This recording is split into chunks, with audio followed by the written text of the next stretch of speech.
Defective ITR. अब कई लोगों को हो सकता है डिफेक्टिव आईटीआर के नोटिस भी मिले हो सुनील जी, तो अगर किसी के पास डिफेक्टिव आईटीआर का नोटिस मिला है तो उनको करना क्या चाहिए? क्या उनको फिर से आईटीआर भरना है? उस गलती को दुरुस्त कैसे किया जाए? देखिए स्वाति, एक बहुत बड़ा कंसर्न का एरिया बन गया है। एक मैं आपको पहले दो छोटी छोटी बातें बताता हूँ।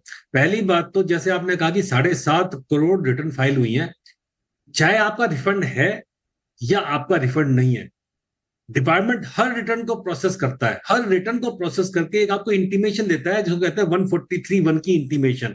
और कई बार क्या होता है कि हम तो रिफंड की उम्मीद कर रहे होते हैं कि हमने वो रिफंड क्लेम किया था, उल्टा आपको डिमांड आ जाती है। तो सब एसएससी, सब टैक्स पेयर को मैं एक प्रार्थना करूंगा कि अपनी 143(1) की इंटीमेशन पे नजर रखिए कि रिटर्न आपकी प्रोसेस हुई या नहीं हुई है। आपको डे टू डे मैसेज मिलते हैं, एक बात तो आपको यह याद रखनी है।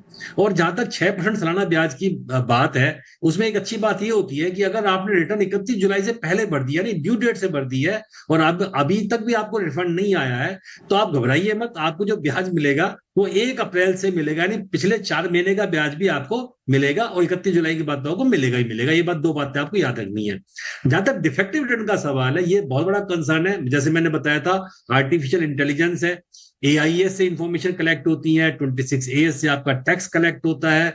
अगर आपकी इनकम कहीं भी मिसमैच हो गई है, किसी भी तरीके से मिसमैच हो गई है, मान लीजिए आपकी ब्याज की, आपके बैंक में एफडीआर की इंटरेस्ट है, बैंक ने तो आपको ब्याज क्रेडिट कर दिया, लेकिन आपने इनकम नहीं दिखाया, क्योंकि आप रिसीट बेस पे, आपकी एफडीआर हो सकता है साल के बीच में मैच्योर हो रही हो, आप मैच्योरिटी पे आप इंटरेस्ट की इनकम दिखाते हो। 31 मार्च को बैंक ने तो इंटरेस्ट डाल दिया, वो इनकम मिसमैच हो जाएगी। आपको कोई एडवांस आ गया प्रॉपर्टी का, आपको कोई डिविडेंड की इनकम आ गई है, आपने शेयर्स पर म्यूचुअल फंड की सेल परचेज कर ली है, आप उसको प्रॉपर रिकॉर्ड नहीं कर पाए हैं या प्रॉपर उसको शो नहीं कर पाए हैं, वो सारे रिटर्न जहां भी डिफेक्ट आ गया, जहां भी मिसमैच आ गया, या कोई आपको इंफॉर्मेशन भरनी थी रिटर्न में और आपने गलत टिक कर दिया उसको, आपने सही इंफॉर्मेशन नहीं भरी, या आपने आईटीआर फॉर्म गलत सिलेक्ट कर लिया, ये सारे केसेस वो हैं जहां डिफेक्टिव रिटर्न्स की श्रेणी में आ जाते हैं।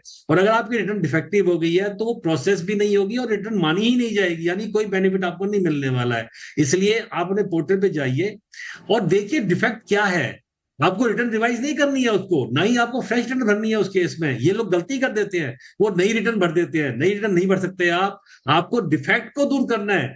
उसमें रीजन दिए होते हैं धारा 139(9) में कि इस रीजन से आपके डिफेक्टिव रिटर्न है।